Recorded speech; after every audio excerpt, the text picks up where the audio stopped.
legend. On your feet, join me in a thunderous and extra schmoozy welcome to the first ever Trailblazer Award recipient, Christopher Nolan. Just to clarify, the we and the us is not some weird British royal we. I'm talking about myself and Emma Thomas, who has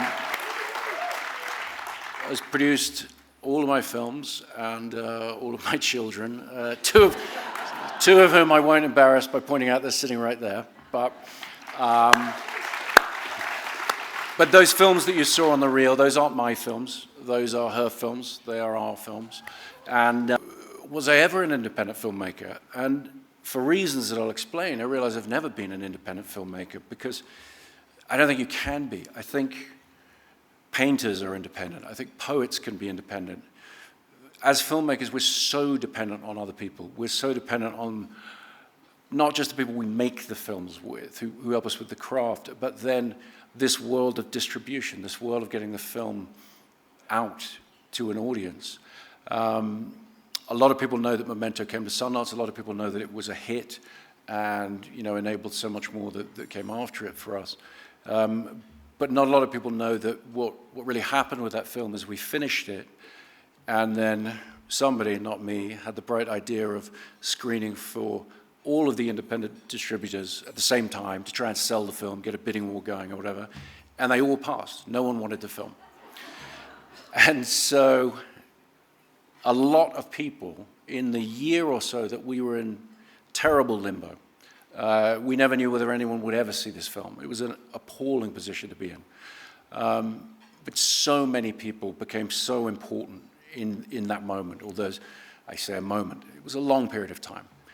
Which brings us to the role of festivals, because the reality is that was the only way we were ever going to find an audience for this film. The people who financed the film, Newmarket, who never asked me to change a frame of the film, they never lost faith. Probably something Aaron was slipping into their coffee every morning, I have no idea. But they decided to distribute the film themselves. And they hired the amazing Bob Burney to set up a distributor. And I met with Bob, and I did not find him to be amazing when I first met him because I thought no one would ever see my film if we self-distributed it. But he calmly and clearly made the case for how he was going to go about doing this and the massive importance for the North American market of if we could get the film into Sundance, bringing the film to Sundance, and what that would be and what that would do for us. Which brings us to Sundance, and it brings me to the question of what do filmmakers get from coming here? Why do we come here? What are we hoping to get? What do we come away with? And is it awards? Is it huge distribution deals that you read about in the newspaper and all that? Certainly wasn't for us. But so if not awards and if not huge distribution deals, what is it? Well, it's the audience, and it's the 2 weeks or so in which independent filmmaking doesn't just mean a business model. It means an aspiration for filmmakers. It means that as directors and writers and actors, you're treated as artists. You're given pride of authorship in what you've done. And it tells you, meeting that audience, feeling that audience, it tells you what you're supposed to be doing, what your place in things is, what your real purpose is, to connect with an audience. And if you can get your film here, they will fill the seats and you will connect with an audience. They won't always see eye to eye with you or whatever, but you'll be experiencing that pride of ownership. And that little fire that you already had in you that could get you to the festival, that gets fanned, the flame grows bigger, but you have that fire inside of you, and so you understand that what you bring to the table and what you're expected to do is fight for what the film deserves, needs to be, what an audience might want to see that they haven't seen before, those kind of things. And so you carry that with you forever, and you never forget that experience that you had up in Park City, connecting with an audience.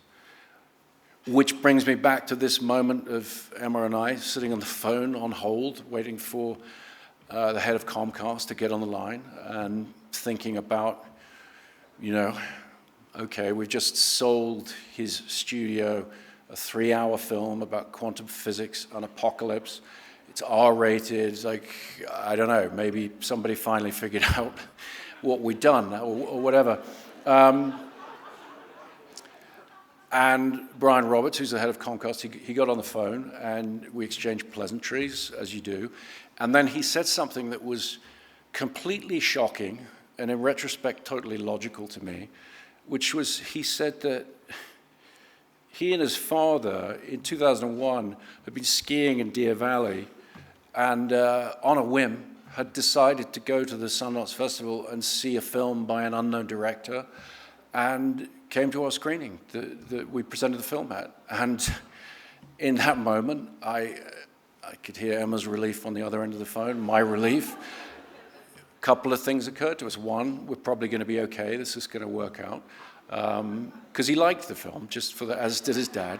But also, I mean, it's a quarter of a century later, and I'm still being fucking discovered by Sundance.